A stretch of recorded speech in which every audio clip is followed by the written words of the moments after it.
Besarot Tovot, aujourd'hui 17 Tammuz, voilà, on dit malheureusement parce qu'on doit jeûner et heureusement d'un autre côté que on rentre dans ces 3 semaines qui vont nous réveiller un petit peu avec des choses à faire et c'est très important. D'abord le jeûne, chacun, je pense qu'il est là ou qu'il reçoit le message, s'il est dans la catégorie de quelqu'un qui doit jeûner, il le fait. Pourquoi on le fait? Ça il faut savoir. Elle dit la Mishnah Hamisha Devarim Er'u Lavotenu Beyom Ze. 5 accidents, catastrophes, j'ai pas bien les mots en français, sont passés ce jour-là depuis 3300 ans en arrière. Premier accident très très dur, Nishtaberu Aluchot, les tables de la loi, les premiers, ils ont été brisés à cause de la faute du veau d'or.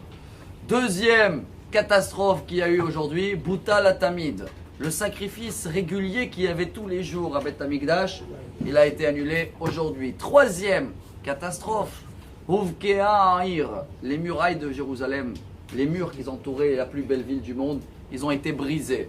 Quatrième accident, Saraf Apostemus et Torah. Était quelqu'un, un César des Romains qui était ici responsable et il a brûlé les Sefer Torah au jour d'aujourd'hui, le 17 Tammuz.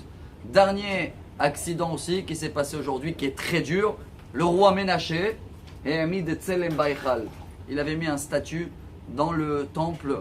Et à partir de ce moment-là, c'était très dur pour le peuple juif avec tout ce qui suit avec la prophétie de Jérémie. Et voilà, aujourd'hui on est là, on commence à jeûner et à pleurer pour tout ce qu'on avait et qu'on n'en a pas.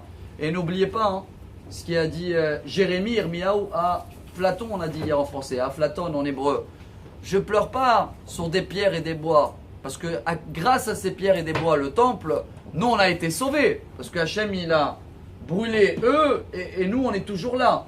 Et grâce à eux on a toute notre sagesse. Et il a dit je pleure pas sur mon passé, rappelez-vous.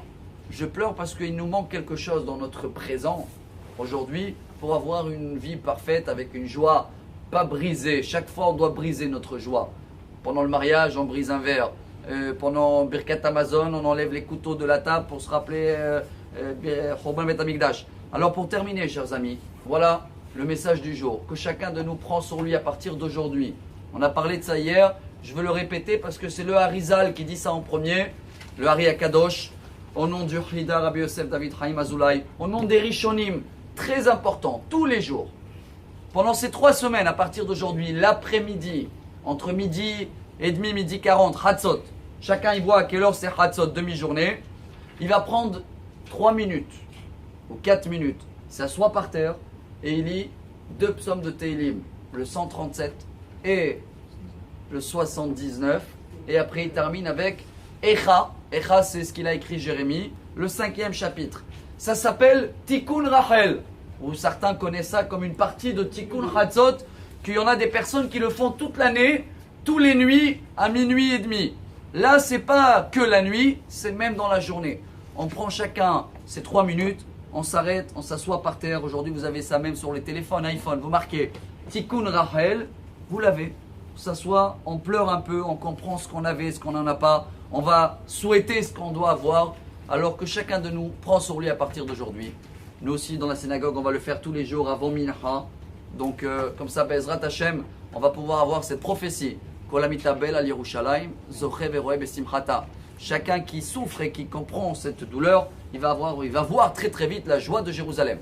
Tzom kal, Amar Rabbi Elazar, Amar Rabbi